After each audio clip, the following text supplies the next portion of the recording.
Here again. Hi everyone. Winter storm today. Nakala ko tapos na yung winter. Pero ito, bumalik.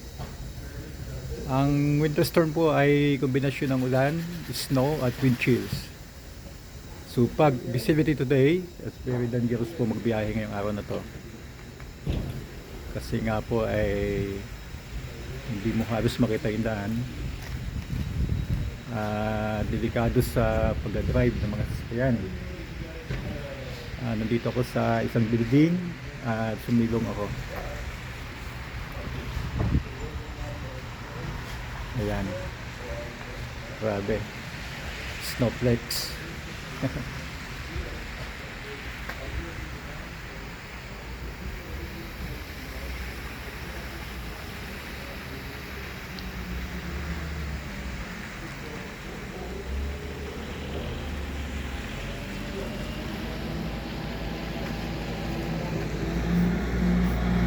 Yung storm na ito ay siguro baka mga hanggang hapon. Kaya expected na hanggang 2 to 4 feet ang taas ng snow bago dumating ang hapon. Terrible itong araw na to. Grabe. Ayan, ipakita ko sa inyo gaano katinding snow. Sabi ng iba maganda daw yung snow. Yeah, magandang snow tingnan. Pero yung ma-experience mo yung ganitong bagyo ay hindi rin maganda. At yung lamig pagkatapos nito, hindi mo inaasahan kung gaano katindi. Ayan. Dito po sa Canada ay ang isa sa pinakamalamig na lugar ay ang probinsya ng Ontario, particular dito sa Toronto area.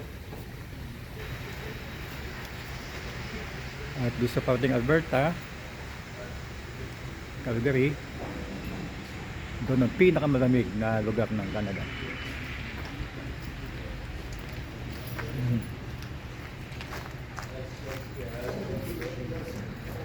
Sa mga natutuwa sa snow, ito hanggang sa panood lang. Pag ma-experience nyo ito, halos may sumpa ninyo kung gaano kahirap. Lalo na pagka natambahan kayo ng snow sa harapan ng bahay, kailangan nyo maglinis, magpala. Isa sa pinakamahirap na gawin. Lalo na pag ang snow ay continue, isang linggo, walang tigil. Mananakit ang inyong katawan.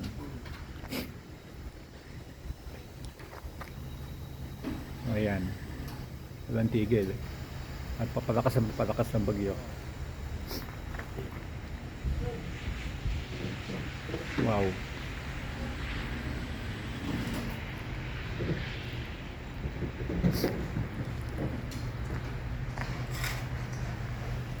Ito sila yung mga construction worker tuloy-tuloy sa pagtatrabaho.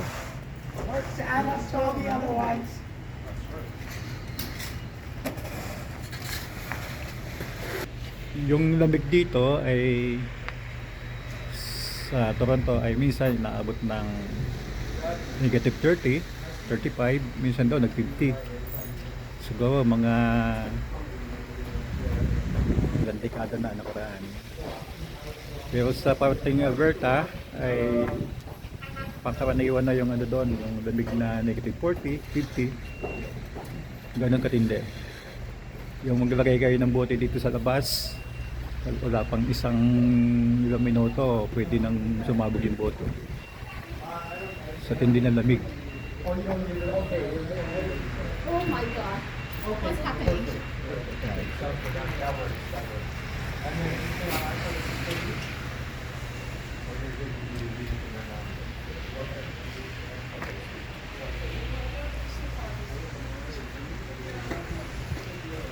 Parang Russia to.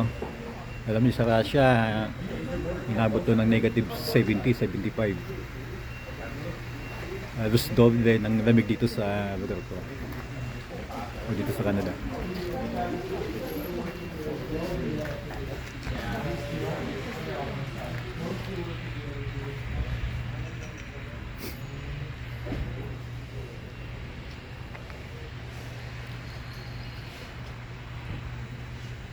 Okay, thank you very much everyone for watching.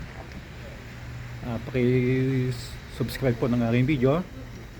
At para updated po kayo sa aking mga next video, paki-click po ng notification bell. At paki-share din po ng aking video. Thank you so much and ingat po kayo. I-update ko po kayo sa aking mga next video. Oh, lamig. Ang tindi. Okay, bye everyone and take care.